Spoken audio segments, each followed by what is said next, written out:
How to change WhatsApp notification sound.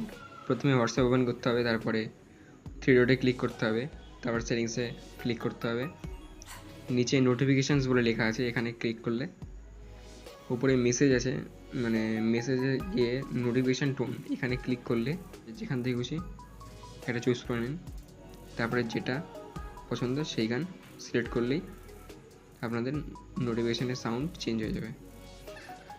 Thanks for watching.